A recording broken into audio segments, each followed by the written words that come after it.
चैतन्यमयी सत्यमयी परमे ॐ आनन्दमयी चैतन्यमयी सत्यमयी परमे ॐ आनन्दमयी चैतन्यमयी सत्यमयी परमे ॐ नमो भगवते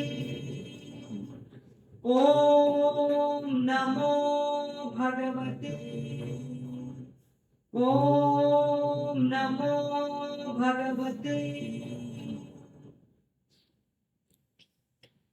మాతాల పాదాలకు ప్రణామం చేస్తూ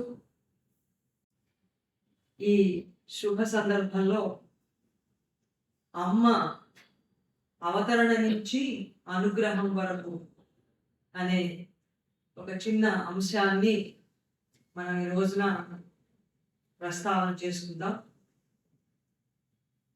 ఓ Lord, Lord, grant that I may have no other will than thine, and that all my acts may be an expression of thy divine love. Mother prayer. అమ్మ ఫ్రాన్స్లో జన్మించారు 1878వ సంవత్సరం. ఆవిడ అంతరాత్మ ఎక్కడ పుట్టాలో, తల్లిదండ్రులుగా ఎవరిని ఎంచుకోవాలో నిర్ణయం చేసుకుని అంటే అత్యున్నతమైనటువంటి చైతన్యంలో ఉన్నటువంటి అంతరాత్మలు ఈ విధంగా వర్తిస్తాయి. రాబోయేటువంటి అభివృద్ధి కోసం మనలాంటి అంతరాత్మలు శ్రీమాతార విధులైతే వాడు చేయవలసినటువంటి సాధన ఎలా జరగాలి అనేది వాళ్ళకి నిర్ణయం అవుతుందో దాన్ని బట్టి. అమ్మ ఎక్కడ పుట్టారు అంటే కరుడుగట్టిన భౌతిక చైతన్యాన్ని నమ్మేటువంటి చోట అటువంటి భావాలు కలిగిన చాలా స్ట్రాంగ్ ఫీలింగ్స్ కలిగినటువంటి తల్లిదండ్రులని, వ్యక్తులని ఆవిడ తల్లిదండ్రులుగా ఎంచుకున్నారు. అక్కడ భౌతికమైనటువంటి దాని మీద తప్ప ఏ కోశాన ఆధ్యాత్మిక పరమైన ఆలోచనే లేనటువంటి మెటీరియలిస్టిక్ ఫౌండేషన్ అక్కడ ఉంటారు. మామూలుగా మనమైతే ఏమనుకుంటామంటే కొంచెం జ్ఞానం ఉన్న చోట పుడితే మనకి తేలిక అవుతుంది సాధనకి. అటువంటి వాతావరణం అయితే కొంచెం తొందరగా మనం ముందుకు వెళ్ళగలుగుతాము అని భావిస్తాం. అమ్మ ఏమనుకున్నాడు అంటే విశ్వమంతా భౌతిక చైతన్యమే గట్టిగా పాతుకుపోయింది కనుక ఇక్కడ ఉన్నతమైనటువంటి దివ్య చైతన్య పరివర్తన జరగాలంటే తను పుట్టేటువంటి చోటు కూడా అటువంటి మెటీరియలిస్టిక్ ఫౌండేషనే అయి ఉండాలి అని ఆమె నిర్ణయం చేసుకున్నారు. అంటే ఏటికి ఎదురీదడం అంటామే, చూద్దాం ఇక్కడ ఎందుకు కాదో, ఎందుకంటే విశ్వంలో అలాంటిదే జరగాలి కాబట్టి. అందుకని అటువంటి చోట పుట్టారు. ఆవిడ తండ్రి బ్యాంకర్, బ్యాంక్లో పనిచేసేవారు. చాలా అరిస్టోక్రాటిక్ ఫ్యామిలీ వాళ్ళది. తల్లి తండ్రి ఇద్దరు కూడా భౌతిక సంబంధమైన భావాలు కలిగిన వాళ్ళే. వాళ్ళ అమ్మగారికి ఎవరైనా ఆధ్యాత్మిక అనుభవం వచ్చింది అని చెప్తే ఆవిడ ఏమనుకునేది అంటే వీళ్ళు పిచ్చివాళ్ళు, వీళ్ళని సైకియాట్రిస్ట్ దగ్గర తీసుకోవాలి, ఇట్లా మాట్లాడుతున్నారు వాళ్ళు, ఇదేమిటి అని అనుకునేది. ఆవిడ తండ్రి గారికి కూడా అదే భావన, అవే మాట్లాడాలి. ఆవిడ సంపద, అధికారం దాని మీదనే ఆయన దృష్టి. భర్తృహరి కూడా చెప్తాడు సుభాషితాలు, జాతి తొలంగుగాక గుణశక్తి రసాతల సీమ కుంచలుగాక నగంబున నుండి శీలమున్ పాతము చెందుగాక విఖ్యాత గుణంబులెల్ల మాకు తృణప్రాయంబులొక్క ధనంబులేవడి. ఇలాంటి స్వభావం ఉంటుంది ప్రపంచానికి. మంచి గుణాల మీద కానీ, తర్వాత చక్కటి క్యారెక్టర్ మీద కానీ వాళ్ళకి ఏమి విలువ ఉండదు. పైసా కూడా ఇవి చెల్లుబాటు కావు, ఒక ధనం లేకపోతే ఇవన్నీ కూడా గడ్డిపోచతో సమానం అంటారు. అటువంటి వ్యక్తే అమ్మ తండ్రిగా. అటువంటి చోట ఆవిడ జన్మ ఎత్తింది. ఈ ప్రయోగం, దివ్య చైతన్య ప్రయోగం చేయటానికి 4 ఏళ్ల వయస్సులోనే ఆవిడకి తెలిసింది ప్రపంచంలో నేను చేయాల్సినటువంటి ఒక లక్ష్యం ఉంది.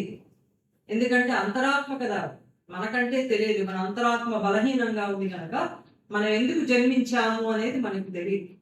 కానీ ఆవిడకి తెలుసు, దానికి వయస్సుతో నిమిత్తం లేదు. అందుకని 4 ఏళ్ల వయసులోనే ఆవిడకి ప్రపంచంలో నేను చేయాల్సినటువంటి పని చాలా ఉంది అనేది చాలా స్పష్టంగా తెలుసు. 5 ఏళ్ళు వచ్చేసరికి ఆవిడ శిరస్సు పైన ఒక తేజో వలయం ఉన్నట్టుగా చూసింది. ఒక కాంతి పుంజం, మనం ఫోటోలో చూస్తాం, దేవతల తల వెనకాల ఒక కాంతి పుంజం కనబడుతూ ఉంటుంది. అట్లా ఆవిడకి ఎక్కడ కనపడింది? తల వెనక కాదు, తల పైన, శిరస్సు పైన ఉన్నతమైనటువంటి దివ్య చైతన్యం.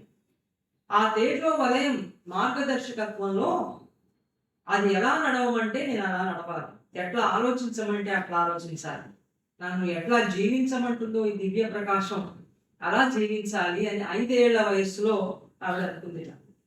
ఎప్పుడు ఆవిడ ధ్యానంలో ఉండేది. చిన్నతనంలో ఎవరైనా ధ్యానంలో ఉంటారు, పరుగులు తీస్తాం, బయటికి వెళ్ళిపోతాం, ఇంట్లో నిలవడం, కూర్చోం, అవెక్కుతాం ఇవెక్కుతాం, గందరగోళంగా చిన్నతనం అంతా ఆనందోత్సాహాలతో గడిచిపోతూ ఉంటుంది. కానీ ఆవిడ బాల్యం ఎట్లా గడిచిందంటే ప్రహ్లాదుడి లాగా. ప్రహ్లాదుడు కూడా ఎప్పుడు ధ్యానమగ్నుడై ఉండేవాడు. ఆయన మనస్సులో విష్ణుమూర్తి కనిపిస్తే పిల్లలతో ఆడుకోవడం మర్చిపోయేవాడు. విష్ణుమూర్తి ఎదురుగుండా అటు ఇటు తిరుగుతూ నడుస్తూ ఉంటే మిగతా పిల్లల జోలికి వెళ్ళడమే మర్చిపోయాడు. అలా ఎలా ఉండేవాడంటే పరిపూర్ణమైన చైతన్యం లోపల ఉండి ఏ మాత్రం జడత్వం లేకుండా చూసే వాళ్ళకి జడుడుగా కనిపించేవాట ప్రహ్లాదుడు. ఇదే విట్రా వీడు జడుడు, అందరు పిల్లలాగా లేరు, మనకు కంపారిజన్ ఎక్కువ కదా ప్రపంచంలో. అందరూ ఎట్లా ఉన్నారో మనం అట్లా ఉంటే మనకి ధైర్యంగా ఉంటుంది. అందరూ ఒక దారిలో పోతూ మనం వేరే కొత్త దారిలో పోతే మనకి వెంటనే ఒక సామెత గుర్తొస్తుంది, అందరిది ఒక దారి, ఉలిపిరి కట్టది ఒక దారి, అది పోల్చుకుంటాం. కానీ ప్రత్యేకమైన దారిలో వెళ్ళేవాడు ప్రత్యేకమైన లక్ష్యంతో పుట్టారు, వాళ్ళు ఆ ఉన్నత మార్గంలో వెళుతున్నారు, మనకి తెలియటం లేదని అనుకుంటున్నారు. అందుకని జడత్వం లేకపోయినా ప్రహ్లాదుడికి వీడు జడుడు రా చుట్టుపక్కల పిల్లలు అందరూ అన్నారు, తండ్రి కూడా అనుకున్నాడు. అనుకుని చదువిస్తే వీడు బాగుపడతాడని. అమ్మ కూడా ఎప్పుడూ ధ్యానమగ్నమై ఆవిడ 5 ఏళ్ల వయసులో అట్లా ఉండేది. ఇప్పుడు వాళ్ళ అమ్మ అడిగింది, మన అమ్మ అంటే మన మదరు, వాళ్ళ అమ్మ అంటే వాళ్ళ అమ్మ. అందుకని అమ్మ వాళ్ళ అమ్మ అంటే అమ్మమ్మ, మనకు కూడా ఆవిడ అమ్మమ్మే కాబట్టి అలా అనుకుని అమ్మ వాళ్ళ అమ్మ, మన అమ్మ అమ్మ. ఆవిడ ఏమనేది అంటే, ఏమిటి ఎప్పుడు చూసినట్టు సీరియస్గా గంభీరంగా మొహం పెట్టి కూర్చుంటా, పిల్లలతో ఆడుకోవడానికి వెళ్ళవెందుకు అని అడిగేది. ఏమిటి ఎవరో నీ తల మీద పెద్ద భారం పెట్టి మోయమన్నట్టు అట్లా కూర్చుంటానేమిటి అంటే, మదర్ అనేవారు, అవును నా తల మీద పెద్ద భారం ఉంది, నేను చేయాల్సినటువంటిది ఉంది అని 5 ఏళ్ల వయసులో ఆవిడ చెప్పేది. చెప్తే తల్లికి పెద్ద నమ్మకం లేదు, ఇందాకే చెప్పుకున్నాను. కానీ ఆవిడ అనుకున్నదిగా ఏదో ఒక అసాధారణమైనటువంటిది నా కూతురు అని ఏదో కొద్దిగా అనిపించింది ఆవిడ, అంతే. అంతే తప్ప ఇక మిగతా ఏమీ కూడా తెలియదు. ఆ వయసులోనే అమ్మకి ఒక ఆలోచన వచ్చింది ప్రపంచాన్ని గురించి. ఎంత పరిపూర్ణమైనటువంటి చైతన్యమో చూస్తే ఆశ్చర్యం కలుగుతుంది. బయటికి చూస్తే 5 ఏళ్ల పిల్లలాగా ఉంది, లోపల అంతా పరిపూర్ణ చైతన్యం, ప్రపంచాన్ని ఉద్ధరించేటువంటి లక్ష్యం. ఆవిడ అనుకుందిగా, ప్రపంచంలో ఉండే మానవులంతా కూడా ఉదర పోషణ కోసం, కుటుంబ పోషణ కోసం వాళ్ళ సర్వశక్తులు, మన లోపల అన్ని శక్తులు ఉన్నాయి, ప్రాణిక శక్తులు ఉన్నాయి, మానసిక శక్తులు ఉన్నాయి, అంతరాత్మ శక్తులు ఉన్నాయి. ఈ సర్వశక్తులు కూడా వాళ్ళు ఈ పనులకే వెచ్చించాల్సి వస్తుంది. కాలాన్ని కూడా, మొత్తం కాలాన్ని కూడా వాళ్ళు దీనికోసమే ఉపయోగించుకోవాల్సి వస్తుంది, అంతే కదా మరి. కాబట్టి నేనేం చేస్తే బాగుంటుంది, వాళ్ళకి ఈ పోషణ భారాన్ని తగ్గించి కాలం అంతా దీని మీద పెట్టకుండా వీటన్నిటినీ నేనే గనక వాళ్ళకి అందిస్తే వాళ్ళ సర్వశక్తుల్ని ఉన్నతమైన దివ్య చైతన్య లక్ష్యంగా వాళ్ళు ఉపయోగించుకుంటారు కదా అని ఆ 5 ఏళ్ల వయస్సులో ఆవిడకి అనిపించింది. ఆవిడ స్కూల్కి వెళ్ళింది. స్కూల్లో క్లాస్లో లీడర్ అయింది. ఆ తర్వాత అక్కడ కూడా చాలా బుల్లీయింగ్ జరుగుతుంది, మనకు తెలుసు. ఈ మధ్యనే మనకు తెలుస్తోంది. అమెరికా లాంటి పెద్ద సంస్కృతి ఉంది అని మనం ఏదో అనుకునేవాళ్ళం. అక్కడ ఎంత బుల్లీయింగ్ ఉంటుందో, ఎంత బాధపడతారో మనకి ఇప్పుడు తెలుస్తుంది. అట్లా బులీ చేస్తున్నాడు ఒక అబ్బాయి, ఏడిపిస్తున్నాడు మిగతా పిల్లలు. ఎంత చెప్పినా వింటలేదు. వాడు చాలా బలంగా మంచి దిట్టంగా ఉన్నాడు. అప్పుడు అమ్మ ఏం చేశారంటే, ఈవిడ చాలా ఫ్రెయిల్గా ఉండేది, సన్నగా ఉండేది, బలం లేనట్టుగా. ఆవిడ వెళ్ళి వాడిని 2 చేతులతో ఎత్తి కింద పడేసింది. కింద పడేస్తే స్కూల్లో అది పెద్ద ప్రమోషన్ అయిపోయింది, సంచలన వార్త అయిపోయింది. ఈ అమ్మాయి ఇలా పడేసింది, ఎట జరుగుతుంది ఇది? అంతటితో వాడు బులింగ్ మానేశాడు. కానీ ఆ తర్వాత అమ్మని అడిగారు, చాలా కాలం తర్వాత ఎవరో శిష్యులు మీరు ఇట్లా చేశారట కదా, ఏమిటది, ఎట్ట చేయగలిగారు మీరు, అంత చిన్నపిల్ల కదా అంటే, మహాకాళి శక్తి నన్ను ఆవహించింది. ఆవిడ ఎవరిని పిలిస్తే ఆ దేవతా శక్తి వస్తుంది. ఎందుకంటే అమ్మ సుపీరియర్. మిగతా దేవతలంతా కూడా ఆవిడ ఆజ్ఞని పాటించేటువంటి వాళ్ళే, దేవతా శక్తులు అందరూ కూడా. అందుకని మహాకాళి శక్తి నన్ను ఆవహించింది, అందుకని నేను ఈ విధంగా చేశాను అని చెప్పి ఆవిడ అన్నారు. ఆ తర్వాత కొంత వయసు పెరిగిన తర్వాత అతీంద్రియమైన అనుభవాలు ఆవిడకి కలిగాయి. కానీ ఆవిడ ఏమనుకున్నారంటే, నాకు అనుభవాలు కలుగుతున్నాయి, కానీ వీటిని ఒక శాస్త్రీయమైనటువంటి పద్ధతిలో నేర్చుకుంటే బాగుంటుందని ఆల్జీరియాలో అక్కడ థియాన్ అనేటువంటి అతీంద్రియ గురువు ఉంటే ఆయన దగ్గరికి వెళ్ళి నేర్చుకున్నాక ఆవిడ మరొకటి కూడా నేర్చుకున్నారు. ఆయన భార్య కూడా అటువంటి అతీంద్రియమైనటువంటి విద్యలో నిష్ణాతులు. ఆవిడ దగ్గర అమ్మ ఏం నేర్చుకున్నారంటే, మనలో ఉన్నటువంటి షీట్స్, ఇంగ్లీష్లో షీట్స్ అంటాం, తెలుగులో అయితే సాంప్రదాయ వేదాంతం అయితే కోశాలు.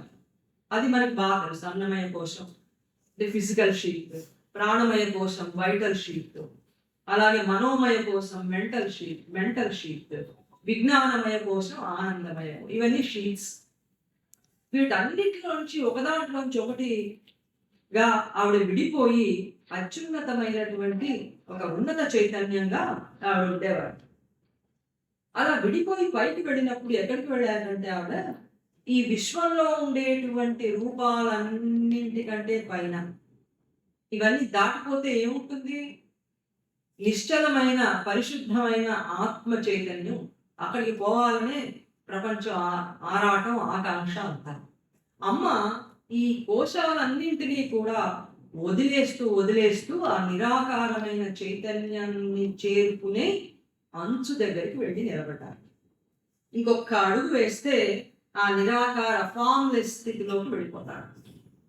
అప్పుడు వాడికి అక్కడ ఏం కనపడింది అంటే, ఆ అంచు మీద ఒక మానవాకృతిని పోలినటువంటి ఒక రేఖాకృతి కనపడింది. అవుట్లైన్, డీటెయిల్స్ ఏమీ లేకుండా కేవలం ఒక మానవుడు చిత్రించండి అవుట్లైన్తో ఉంటే ఎలా చిత్రిస్తాం, ఒక తలలాగా కనబడుతుంది, అవన్నీ అలా. అక్కడ ఒక మానవ రూపాన్ని కలిగిన రేఖాకృతిని ఆవిడ చూసి థియాన్ అడిగింట, ఏంటిది, ఇక్కడ ఏమి ఉండకూడదు కదా, రూపాలే ఉండకూడదు, ఉండాల్సింది ఆత్మ చైతన్యం, కానీ నాకేంటి మానవ రూపంలాగా కనబడుతోంది అని అడిగితే ఆయన అన్నారట, థియాన్ అన్నారట, అవును, ఇది శాశ్వతంగా అట్లాగే ఉంటుంది అని చెప్పి ఆయన అన్నారు. ఎప్పుడు శాశ్వతంగా ఉండే మానవ రూపం నిరాకార అంచు మీద ఉన్నది. ఇంతవరకు మనకి తెలియదు ఈ మాట సరిగ్గా. నిరాకారం అంటే రూపం లేని ఆత్మ చైతన్యం అంటే అని ఆవిడ అర్థం చేసుకుని ఇంకా వెనక్కి వచ్చేసారు. ఆ తర్వాత కాలంలో పాండిచ్చేరిలో శ్రీ అరవిందులకి ఈ విషయాన్ని చెప్పినప్పుడు ఆయన ఇది సరి అయింది అని కన్ఫర్మ్ చేశారు, నిర్ధారణ చేశారు. ఎట్లా నిర్ధారణ చేశారంటే, ఇంతవరకు కూడా 6 రకాలైనటువంటి క్రియేషన్స్ జరిగాయి. 6 క్రియేషన్స్ జరిగాయి. సృష్టిలు ఎన్ని జరిగాయంటే 6 జరిగాయి. ఇప్పుడు మనం ఉంటున్నటువంటి సృష్టి 7వది. ఆ 6 సృష్టిలు కూడా వచ్చాయి, వెళ్ళిపోయాయి. ఈ 7వ సృష్టి మాత్రం వెళ్ళిపోయేది కాదు, ఇది శాశ్వతంగా ఉంటుంది. ఏం చేస్తుంది ఉండి? నిరంతరం పురోగతి వైపుగా వెళ్ళేటువంటి సృష్టి ఇది, ప్రోగ్రెషన్. లయం అయిపోతుంది, ప్రళయం వస్తుంది అని మనం వింటూ ఉంటాం. కానీ ఈ సృష్టికి అది జరగదని శ్రీహరి చెప్పారు. అమ్మ చూసినటువంటి ఆ అవుట్‌లైన్ ఉందే హ్యూమన్ ఫార్ము రాబోయేటువంటి భవిష్యత్తులో శాశ్వతంగా ఇక్కడ ఉండేటువంటి ఉన్నత చైతన్యం కలిగిన హ్యూమన్ ఫామ్‌గా ఆ అవుట్‌లైన్ మారబోతుంది. ఇప్పటికది అవుట్‌లైన్‌గానే ఉంది. డీటెయిల్స్ ఏం లేవు అందులో. ఆ తర్వాత వచ్చేటువంటి భవిష్యత్తులో అన్ని డీటెయిల్స్ కూడా వర్కౌట్ అయ్యి పరిపూర్ణమైన చైతన్యం ఉన్న మానవ రూపం ఈ సృష్టిలోనే జరుగుతుంది అని చెప్పి శ్రీ అరవిందుడు దాన్ని అమ్మ చూసినటువంటి దాన్ని కన్ఫర్మ్ చేశారు. 13 ఏళ్ల వయసు వచ్చేసరికి మదరు ఇంకొక అనుభవం కలిగింది. ప్రతిరోజు రాత్రి ఆవిడ శరీరంలోంచి బయటికి వెళ్ళిపోయేవారు. ఎప్పుడు ఆవిడకి అంత ఆ తర్వాత కూడా ఇదే జరుగుతూ ఉంటుంది. మీకు మెడిటేషన్ ఏమిటో మాకు నేర్పండి అని అడిగారు ఒకళ్ళు మా మదర్. నాకు మెడిటేషన్ ఏం తెలియదు, నేను ఎప్పుడు కావాలంటే అప్పుడు దేవతల దగ్గరికి వెళ్ళిపోతూ ఉంటాను, వస్తూ ఉంటాను, నాకేం మెడిటేషన్ చేసి ఉన్నత చేయాలంతా నాకు తెలియదు అన్నారు. ఆవిడ ఎప్పుడు కావాలంటే అప్పుడు దేవతల భూమికల్లోకి వెళ్ళిపోయి వాళ్ళతో పాటు పనిచేస్తూ ఉంటాను నేను. ఇక్కడ ఎట్లాగైతే ఈ భూమి అనేటువంటి భూమిక మీద ఎట్లా నేను పనులు చేస్తున్నానో అట్లాగే నేను కావాలనుకున్నప్పుడు ఆ ప్లేన్స్ కూడా వెళ్ళిపోయి దేవతలతో ఈ ప్రపంచంలోకి రావాల్సిన దివ్య చైతన్యానికి సంబంధించినటువంటి ప్రిపరేషన్ అంతా ఆ ప్రిపరేటరీ వర్క్ లో వాళ్ళు ఉన్నారు. ఆ ప్రిపరేటరీ వర్క్ లో నేను కూడా పార్టిసిపేట్ చేసి వచ్చేస్తుంటాను. ఇది చిన్నతనం నుంచే ఆవిడకి కలిగి. ఓ రోజు రాత్రి ఆవిడ ఎప్పట్లాగే శరీరంలో నుంచి బయటికి వెళ్ళిపోయాడు. బయటికి వెళ్ళిపోయిన తర్వాత రాత్రి పూటే వెళ్ళాడు. పగలు పూట వెళ్తే మనం ఉండనిస్తామా? శరీరం లేదంటాం అని దాన్ని ఏం చేయాలరా బాబు అంటాం. అప్పటిదాకా చైతన్యం అనే వాళ్ళం ఇక తొందరగా శరీరాన్ని అవతలికి తీసుకుపోతే మంచిది అనేటువంటి ఉద్దేశంలో ఉంటుంది. సాధారణ మానవ చైతన్యం అలాగే ఉంటుంది కదా. ఆవిడ పైకి వెళ్ళిపోయారు రాత్రి. వెళ్ళినప్పుడు ఆవిడ శరీరం చుట్టూతా ఒక బంగారు వస్త్రం చుట్టుకుని ఆకాశంలోకి వెళ్ళిపోయిన తర్వాత ఆ రోబు ఒక గొడుగులాగా గుండ్రంగా పైన విస్తారంగా ఆకాశం అంతా పరుచుకుంది. ఆకాశం అంతా ఒక గొడుగు అయితే, బంగారపు గొడుగు అయితే ఎట్లా ఉంటుందో ఆ బంగారు వస్త్రం అంతా అట్లా పరుచుకుని ఉంటే దాని కింద ప్రపంచంలో ఉండే దుఃఖితులు, అజ్ఞానంతో బాధపడేవాళ్ళం, తర్వాత మృత్యు బాధపడేవాళ్ళం, అనేక రకాల అజ్ఞానాలతో బాధపడేటువంటి మానవులందరూ ఆ గోల్డెన్ రోప్ కిందికి వెళ్ళిపోయి మహదానందంగా. గోల్డెన్ రోప్ మనకు తెలుసు, అది డివైన్ కాన్షియస్నెస్ కి అదొక సంకేతం, సింబల్. ఆ రోగుని తాకగానే కూడా దుఃఖం, బాధ అనేవి తొలగిపోయాయి. మనకి గోవర్ధనోద్ధరణలో కూడా మనకి ఇలాంటి ఒక సిమిలి కనబడుతుందిగా. ఆయన చిటికిన వేలు మీద గోవర్ధన పర్వతాన్ని ఎత్తాడు శ్రీకృష్ణుడు. ఎత్తితే దాని కిందకి రమ్మని అందరినీ పిలిచాడు. వడగళ్ల వాన తట్టుకోలేకుండా ఉన్నప్పుడు వాళ్ళందరూ కొంచెం సంకోచిస్తున్నట్ట. 7 ఏళ్ల పిల్లాడు చిటికిన వేలు మీద నిలబెట్టాడు, 2 చేతులతో కూడా పట్టుకోవు, చిటికిన వేలు మీద పెట్టుకున్నాడు, నిలబెడతాడా లేదా అని సంకోచంగా ఉంటే కృష్ణుడు అన్నట్ట, మీకెందుకు భయము, బాలుండి ఇతడు కొండదొడ్డది మహాభారంబు సైరింపగా జాలండోయన, దీని కిందన్ నిరువన్ శంకింపగా బోలదు, ఈ శైలాంబోధి ధరా జంతు సంయుత ధరాచక్రంబు పైబడ్డన్, నాకేలల్లాడదు బంధులాల నిరుడి క్రిందన్ ప్రమోదంబునన్. ఏం భయం లేదు, ఈ ప్రపంచంలో విశ్వంలో ఉండే కొండలు, సముద్రాలు, చెట్లు, జంతువులు అన్నీ కలిసినటువంటి విశ్వం అంతా ఈ కొండ మీద పడ్డా నాకేలు అల్లాడదు, ఏం భయం లేదు, హాయిగా ఉండండి అంటే వచ్చారు. 7 రోజులు పరమానందంగా పరమాత్మతో ఆట పాటలతో గడిపారు. ఎట్ట గడిచాయో తెలియదు. 7 ఏళ్ళు. అట్లా అమ్మ శరీరంలో నుంచి అలా బయటికి వెళ్ళిపోయి తన ఉన్నతమైనటువంటి చైతన్యం కింద ఈ మానవులందరినీ కూడా వహిస్తూ ఉండేది. ఇట్లా పాండిచేరి వచ్చి శాశ్వతంగా ఇక్కడే ఉండిపోయే వరకు అమ్మ యోగ సాధన ఇట్లా జరిగింది. ఆవిడ అవతరణ యోగ సాధన, ఆవిడ డాన్ తర్వాత ఆవిడ చేసినటువంటి యోగా 2 కలిసి నడిచాయి, విడివిడిగా కాదు. ఇప్పుడు ఆవిడ అనుగ్రహం, ఆవిడ గ్రేస్ ఎలాగా మానవాళి మీద ఆమె చూపించిందో ఇప్పుడు చూద్దాం.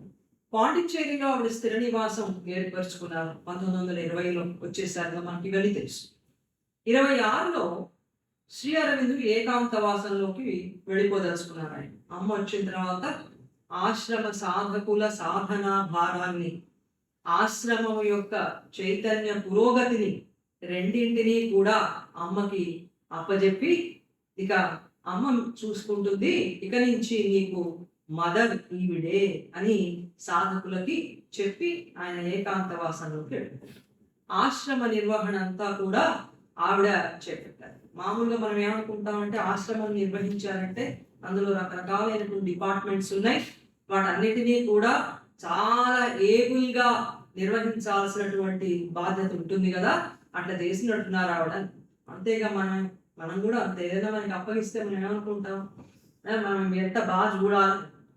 కానీ ఆవిడ శ్రీ అరవిందులు ఆవిడకి అప్పచెప్పినటువంటి బాధ్యత ఏంటి? ప్రపంచంలోకి రావాల్సిన దివ్య చైతన్యానికి సంబంధించిన సాధన, ప్రపంచంలో ఉన్నటువంటి అన్ని కర్మలు ఇక్కడ ప్రవేశపెట్టి వీటిని సాధనగా ఎలా చెయ్యాలో సాధకుల శిక్షణ ఇవ్వటం, ఇదంతా బాధ్యత. అంతేగాని ఆఫీస్ మెయింటైన్ చేయడం అంటే ఫైల్ సరిగ్గా చూడటం, అన్ని డస్ట్ లేకుండా చేయటం, మేనేజ్ చేయటం కాదు, చైతన్యాన్ని వృద్ధి చేసేటం. ఇది ఇక్కడి నుంచి అమ్మ అనుగ్రహం ప్రారంభమైంది. అమ్మ గనక లేకపోతే ఈ దివ్య చైతన్యం అనేటువంటిది ప్రాక్టికల్గా జరిగేదే కాదు అన్నారు శ్రీ. ఆవిడ వచ్చారు కాబట్టి జరిగిందట. Without her no organized manifestation have been possible. జరిగి ఉండేదే కాదు. చేయాల్సినటువంటి శక్తి ఉండాలి. ఒక చైతన్యం, ఒక శక్తి రెండు ఉండాలి. చైతన్యం ఏమో ఎలా చేయాలో చెప్తుంది, శక్తి ఏమో చైతన్యం చెప్పిన దాన్ని ఎట్లా చేయాలి అని అర్థం చేస్తుంది. ఇంకా పవర్ ఉండాలి, కాన్షియస్నెస్ ఉండాలి. శ్రీ అరవిందులు కాన్షియస్నెస్ అయితే పవర్ అంతా మదర్కి ఇచ్చారు ఆయన. ప్రకృతి శక్తి ఆవిడ, మా పరాప్రకృతి ఆమె నిర్వహణ చేస్తుంది.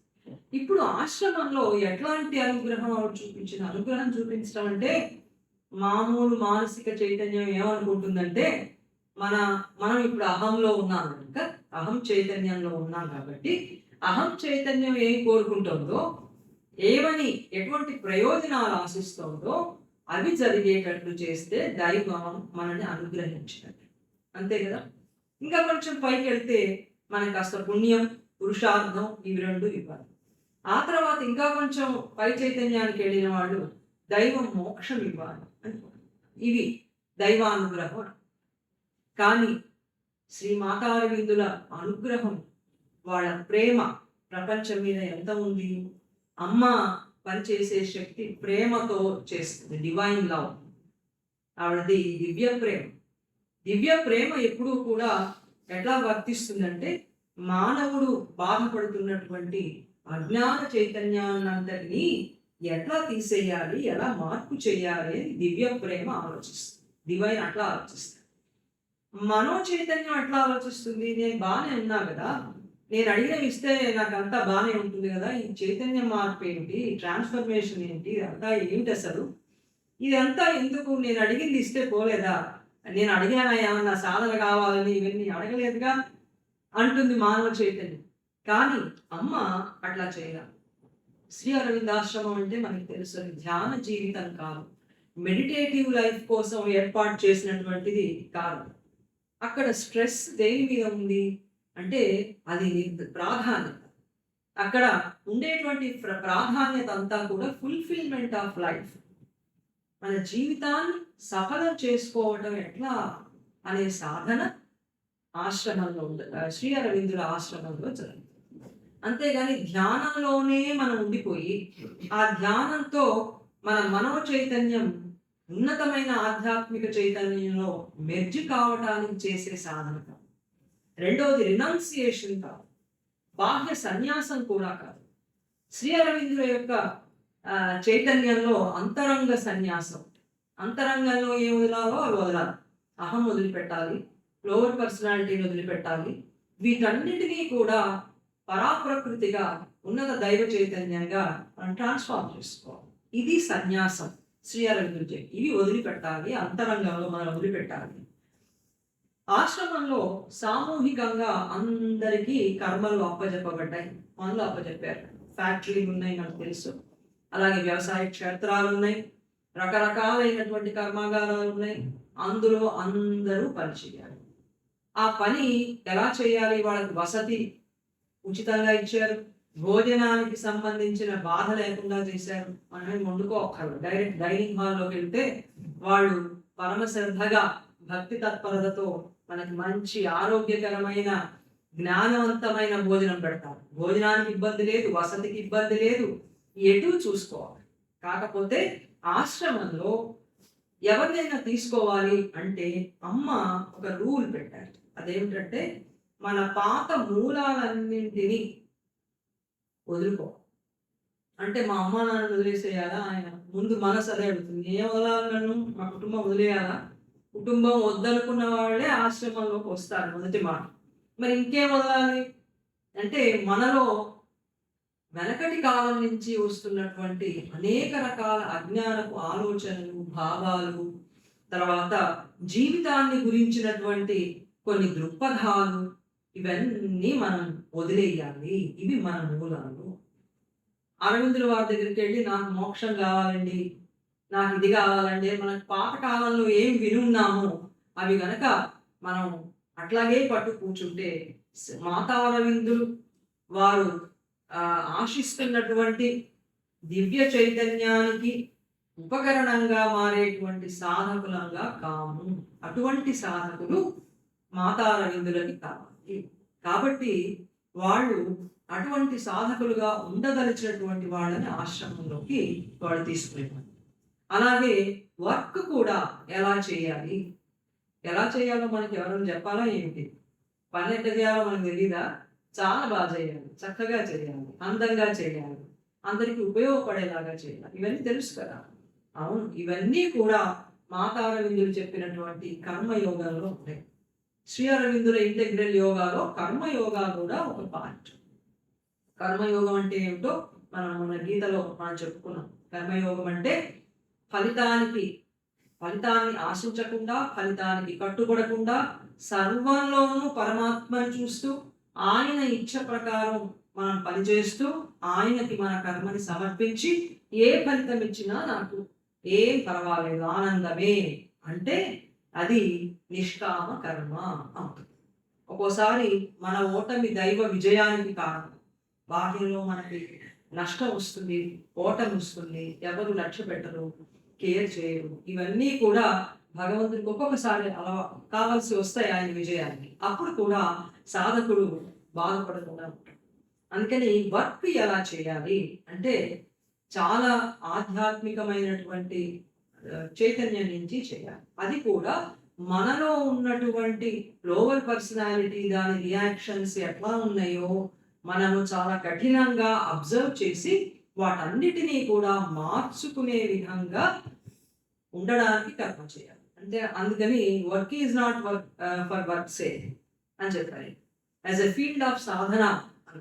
ఎట్లా ఫీల్డ్ ఆఫ్ సాధన అవుతుంది? For getting rid of our lower personality and its reactions and acquiring a full surrender to the divine. ఇందుకు చేయాలి ప్రతి వాళ్ళం. కానీ అందరం ఏం చేస్తూ ఉంటామంటే మనసు ఏం చేస్తుందంటే పక్కవాడు బాగా చేశారా లేదా, మాతా అరవిందులు చెప్తున్నటువంటి ప్రమాణాలను అనుసరించి పక్కవాడు చేశారా లేదా చూస్తుంది. అది కుదరని పని. అందుకని ఎవరికి వాడం మన లోవర్ పర్సనాలిటీని, మన రియాక్షన్స్ని గమనించి పరిశీలించుకుని వాటిని మార్పు చెందించుకోవడం కోసం పనిని అమ్మ అక్కడ పెట్టారు. అందుకని వర్క్ ఇలా చేశారు. వర్క్ డిస్ట్రిబ్యూషన్ కూడా చాలా అనుగ్రహంతో చేశారు. అమ్మ అనుగ్రహమే ఇదంతా. అనుగ్రహం ఎందుకో మనం చెప్పుకున్నాం, మనల్ని బాగు చేయడానికి, మనల్ని అజ్ఞానం నుంచి విముక్తం చేసి జ్ఞాన చైతన్యంలో ప్రవేశపెట్టడానికి, తద్వారా దివ్య చైతన్య ఉపకరణాలుగా శాశ్వతంగా ప్రపంచంలో జీవించడానికి. ఇందుకు పని అనేది. ఆ పని డిస్ట్రిబ్యూషన్ కూడా ఈ ఉద్దేశంగానే చేశారు. కేడి సేత్న అనే పోయెట్, మహాకవి, ఆయన ఇక్కడికి వస్తే కవిత్వం రాయండి అంటాం. మామూలుగా మీరు ఇంత పెద్ద కవులు కాబట్టి కవిత్వం రాయండి అని అంటాం. కానీ ఆయన కవిత్వం రాయమని చెప్పలేదు. ఆయనకి ఫర్నిచర్ ఫ్యాక్టరీ ఉంది, మీరు అక్కడికి వెళ్ళి ఆ ఫర్నిచర్ని నిర్వహించండి, అది బాగా జరిగేటట్టు చూడండి అని కవిని తీసుకెళ్ళి ఫర్నిచర్ తయారు చేసే చోట పెట్టారు. మనం ఎవరు ఏం మాట్లాడేవాడు కాదు, వెళ్ళేవారు, చేసేవారు. కొంతకాలానికి విసుగు పుట్టి ఆయన రాశారు లెటర్స్. ఎన్ని రాసినా కూడా మాతారవిందులు సమాధానం చేయాలి, నన్ను ఇక్కడి నుంచి తీసేయండి అన్నారు. అంటే మాట్లాడకపోతే చాలా కాలానికి అరవిందుల వారు మాత్రం, శ్రీ అరవిందులు మాత్రం 2 లైన్లు రాశారు. అప్పటికి శ్రీ అరవిందుల దగ్గర నుంచి సమాధానం వచ్చే నాటికి చాలా కాలం గడిచిపోయింది. ఈ లోపల ఆ ఫర్నిచర్ షాప్లో ఆయన ఒక ఆసక్తి కలిగింది. ఏమిటో చూద్దాం, వాడేం సమాధానం చెప్పట్లా, పోనీ వెళ్ళిపోదామా అంటే వెళ్ళడానికి ఇష్టం లేదు, వాళ్ళ దగ్గరే ఉండాలి, సాధన చెయ్యాలి అనుకుంటాను. వెళ్ళిపోతామంటే ఎవరు అడ్డం పెట్టేవాళ్ళు? అంటే వెళ్ళిపోయిన వాళ్ళు కూడా చాలా మంది ఉన్నారు ఆశ్రమం, మనకు కూడా తెలుసు. అనేక మంది చెప్పా పెట్టకుండా కూడా వెళ్ళిపోయారు, మళ్ళీ చెప్పా పెట్టకుండా వచ్చిన వాళ్ళు ఉన్నారు. ఇలా పోవటం రావటం ఆశ్రమంలో జరుగుతూనే ఉంది. కానీ ఈయనకి వెళ్ళడానికి ఇష్టం లేదు. అప్పుడు చాలా కాలం తర్వాత శ్రీ అరవిందుకు సమాధానం ఇచ్చే నాటికి ఫర్నిచర్లో ఆయన చాలా ఆసక్తి కలిగి, అది ఎట్లా తయారవుతోంది, ఇది బాగా జరుగుతుందా లేదా అని తన స్వతసిద్ధంగా దాన్ని పర్యవేక్షణ చేస్తూ అది చాలా బాగా జరిగేటట్టు చేయటం మొదలైంది. అప్పుడు సమాధానం వచ్చింది శ్రీ అరవిందుల దగ్గర నుంచి. ఏమని అంటే, నీ వల్ల ఫ్యాక్టరీ బాగుపడింది, ఫ్యాక్టరీ వల్ల నువ్వు బాగుపడ్డావు అని 2 లైన్లు రాశారు. 2 లైన్లు రాశారు. ఏ పనిలోనూ ప్రిఫరెన్స్ అనేది మనకి ఉండకూడదనేది మన శ్రీ అరవిందాశ్రమంలో ఒక మార్గనిర్దేశనం చేయబడింది. కారణం, మన ప్రకృతికి ఒకటి ఇష్టం, అక్కడే మనం స్టకప్ అయిపోతాం. ఇంకొక పని అంటే మనకి ఇష్టం. కానీ దైవానికి కావాల్సిన వాడు ఇట్లాంటి వాడు కాదు. యుద్ధం చేయంటే యుద్ధం చేయడానికి వెళ్ళాల్సిన వాడు. నువ్వు యుద్ధం చేయకపోకు, వెళ్ళి ఇంట్లో కూర్చోంటే ఇంట్లో కూర్చోవలసిన వాడు. కాబట్టి దైవం ఏం చెప్తే చేయాలి, కానీ మన ప్రకృతికి మనకి తోచినట్లుగా చేయటం అనేది దైవ ఉపకరణంగా మనం పనికిరాం కనుక ఆశ్రమంలో అమ్మ ఇచ్చినటువంటి సాధన అట్లా ఉండేది. అట్లాగే ఒక బిజినెస్ మ్యాన్ వస్తే సాధకుడిగా డైనింగ్ హాల్లో ప్లేట్స్ కడగడానికి పెట్టారు. డాక్టర్ వస్తే, నిరోధ్ గారు వస్తే ఆయనకి నట్స్ అండ్ స్క్రూస్ వాటి చోట పెట్టారు. ఒక ఫిలసాఫికల్ స్టూడెంట్ వచ్చాడు, ఆయనకి లైబ్రరీకి పోయి నువ్వు బుక్స్ డస్టింగ్ చేయమన్నావు. అట్లా మన ప్రకృతికి నచ్చినవి కాకుండా దైవం చెప్పినటువంటి పనులని మనం అంగీకరించే విధంగా మనం తీర్చిదిద్దడానికి అమ్మ అటువంటి పని ఆమె ఇచ్చేవారు. అట్లాగే అక్కడ మేధస్సుకు సంబంధించిన ఉండేవి లైబ్రరీ, పుస్తకాలు, మాతారవిందుల యొక్క రచనలు, వేదాలు, ఉపనిషత్తులు, భగవద్గీత అవన్నీ చదువుకోవటం, ఇవన్నీ కూడా ఉన్నాయి. ఫిజికల్ హెల్త్కి చాలా ఇంపార్టెన్స్ ఇచ్చారు. ఇప్పటిదాకా ఆధ్యాత్మికమైనటువంటి ప్రయాణంలో శరీరాన్ని నిర్లక్ష్యం చేస్తారు. ఎవరు శరీరం గురించి పట్టించుకోవాలి. సమాధి స్థితికి వెళితే చాలు, ఈ శరీరం జ్ఞానానికి అడ్డం వస్తుంది, ఇది లేకుండా పోవాలి అని ప్రయత్నం అయింది ఇంతకాలం. శ్రీమాతారవిందులు వచ్చిన తర్వాత వాళ్ళ లక్ష్యం అంతా కూడా ప్రపంచాన్ని దివ్యత్వంగా పరివర్తన చేయడం కనుక శరీరం యొక్క అవసరం చాలా ఉంది. శరీరం దృఢంగా, బలంగా, ఆరోగ్యంగా ఉంటే కదా ఆత్మ చెప్పింది, మరి శరీరంతోనే చేయాలి మనం. అందుకని ఇది దృఢంగా, ఆరోగ్యంగా ఉండడానికి ఫిజికల్ యాక్టివిటీ మొదలు స్త్రీలకి, పురుషులకి కూడా సమానంగా పెట్టారు. ఇప్పుడంటే మనకి అది చాలా మామూలుగా వెయిట్ లిఫ్టర్స్ ఉన్నారు, స్త్రీలు అందరూ ఉన్నారు, ఇది కొత్త విషయంగా కనపడదు. కానీ ఆ కాలంలో ఇది చాలా కొత్త విషయం. ఉద్దేశం కూడా వేరు. మెడల్స్ సంపాదించడానికి, మన ఆరోగ్యానికి కాదు, మన శరీరం ఉన్నత చైతన్యంతో పనిచేయాలి. లోపల ఉన్నటువంటి ఆత్మ చైతన్యాన్ని తన ద్వారా బయటికి రప్పించాలంటే శరీరం కూడా అజ్ఞానం నుంచి చైతన్యం పొందాలి. ఆ చైతన్యం పొందడం కోసం ఫిజికల్ యాక్టివిటీ పెట్టారు. ప్రణాళిక కూడా, ఆడ కరికులం కూడా ఆడవాడికి, మగవాడికి అందరికీ ఒకటే విధంగా ఉండేది. ముందర ఎవరు స్త్రీలు వచ్చి రాలేదు. ఎందుకంటే ఆ కాలంలో స్త్రీలు సుకుమారంగా ఉండాలి, అట్లా ఉండాలి, ఇట్లా ఉండాలి, ఏవో కొన్ని భావాలు ఉండేవి.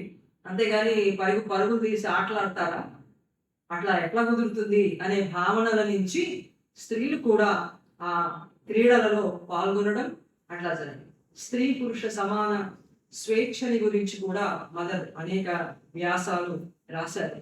ఆ తర్వాత అక్కడ ఆశ్రమంలో ప్రాక్టికల్ సాధన అనేది అమ్మ అక్కడ ఒకటి చూపించారు. అది ఎట్లా ఉంటుందంటే ప్రాక్టికల్ సాధన అది మెడిటేషన్ ఒకటి, రెండవది మన కర్మలలో పనిచేయటం ఒకటి. మెడిటేషన్లో ఏం చేస్తాం మెడిటేషన్లో వాళ్ళు ఏం చెప్పక్కర్లేదు, ఏం చేయాలి. కానీ అమ్మ చెప్పారు మెడిటేషన్లో ఏం చేయాలంట అంటే సెల్ఫ్ ఎగ్జామినేషన్. లోపల మనం వెళ్ళి నా అహం ఎలా పనిచేస్తుంది, అహం రియాక్షన్స్ ఎట్లా పనిచేస్తున్నాయి, నా మైండ్ ఎట్లా ఆలోచిస్తోంది, నా హృదయం ఏ అనుభూతులు అడుగుతోంది, అజ్ఞానపు అనుభూతులు అడుగుతోందా, జ్ఞానమైనటువంటి అనుభూతులు అడుగుతోందా, ఇవన్నీ కూడా సెల్ఫ్ ఎగ్జామినేషన్ అతి కఠినం, రిగరస్గా చేయాలి. ఆ మాట వింటేనే మనకి చాలా బాధేస్తుంది. రిగరస్ సెల్ఫ్ ఎగ్జామినేషన్ ఉన్నారు. అది చాలా కష్టం. మన మీద మనం జాలి పడతాం. కొంత చేయంగానే మనం చాలా బాగా చేస్తున్నాం కదా, పక్కవాళ్ళు కదా బాగా చేయట్లేదు. అమ్మ అన్నారు not to be too kind to our selves. మన మీద మనం ఎక్కువ దయ చూపించుకోవాలి. మరి ఎవరి మీద దయా కరుణ చూపించాలి అంటే బట్ కైండ్ టు అదర్స్.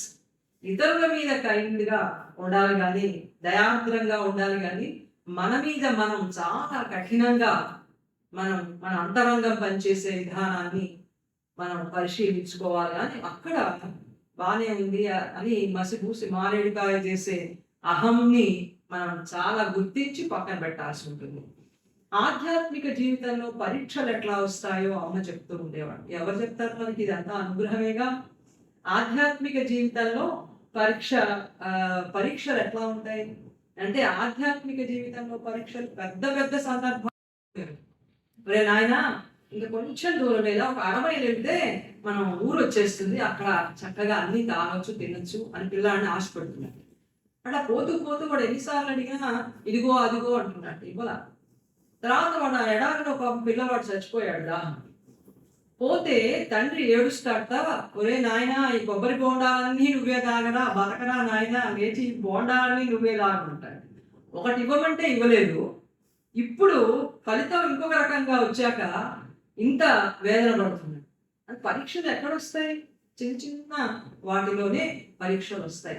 మనం వంట చేయటంలో, సేవ చేయటంలో, ఉద్యోగాలు చేయటంలో ఎట్లా చేస్తున్నాం ఏమిటి అనేది అజ్ఞానం పరీక్షలు ఎన్నో వస్తే లొంగిపోతూనే ఉన్నాం. ఎందుకంటే మన అజ్ఞానం అంత ప్రబలంగా ఉంది కాబట్టి పర్వాలేదు రండి అర్థం చేస్తే మనమైనా ఇంతలా పర్వాలేదు, ఏం పర్వాలేదని లోపల నుంచి మన అజ్ఞాన ప్రకృతి పర్వాలేదు అంటే మనం ఈ పరీక్షలన్నిటికీ కూడా ఫెయిల్ అయిపోతూ ఉంటాం. అందుకని మదరంగా చిన్న చిన్న వాటిని జాగ్రత్తగా పరీక్షించుకోవాలి. ఇవి అల్పమైనటువంటి సందర్భాలని మనం అసలు అనుకోకూడదు అని చెప్పి ఆవిడ అన్నారు. ఆ తర్వాత 1958లో యోగా ట్రాన్స్ఫర్మేషన్ ప్రారంభం చేశారు మదర్. తన శరీర కణాల మీద, బాడీ సెల్స్ మీద ఆవిడ ఒక దివ్య ప్రయోగం చేశారు. బాడీ సెల్స్ కూడా దివ్య చైతన్యం జ్ఞానాన్ని పొందితే అప్పుడు బాడీ కూడా ట్రాన్స్ఫార్మ్ అవుతుంది అనేది ఆవిడ ఉద్దేశం, ఆవిడ లక్ష్యం. దానికోసం ఎన్నో ప్రయోగాలు ఆవిడ చేశారు. చేసినప్పుడు ఆసురిక శక్తులు అడ్డం పడినటువంటి ఆవిడ పెట్టినటువంటి బాధలని ఎన్నో ఆవిడ అనుభవించారు. బాహ్యం శరీరం మీద అవి శరీరానికి సంబంధించిన వ్యాధులను చుట్టుపక్కల వాడు అనుకున్నారు. వాడెంత గొప్ప సాధకులైనా అక్కడ వాళ్ళకి ప్రలోభమే కలిగింది. అయ్యో అమ్మ ఇలాగా బలహీనమైపోతున్నారు, ఇదంతా ఏజ్ని బట్టి ఆరోగ్యాన్ని బట్టి జరుగుతోంది అనుకున్నారు. కానీ అమ్మ అనేవారు కాదు, ఇవి ఆసురీ శక్తుల వల్ల ఇదంతా నాకు బాధ కలుగుతున్నాయి, అయినా నేను దీన్ని తట్టుకుంటాను అని చెప్పి ఆవిడ ఎన్నో ప్రయోగాలు ఆవిడ తన శరీర కణాల మీద ఆవిడ చేస్తున్నారు. ఎంపీ పండిట్ గారు ఒక మాట చెప్పారు, నేను చెప్పి ఆపేద్దాం. ఆయన ఏం చెప్పారంటే మదర్ తన శరీరాన్ని త్యజించే ముందర ఒక హెచ్చరిక చేశారు. అందరికి, సాధకులందరికీ కూడా ఒక ప్రేమపూర్వకమైనటువంటి జాగ్రత్త, అప్రమత్తంగా ఉండాలి అని చెప్పి ఆవిడ చెప్పారు. అదేంటి అంటే she warned before she left there will be many attempts to imitate me, to imitate my voice beware. ఆసురీ శక్తులు ఎప్పుడూ పొంచి ఉంటాయి.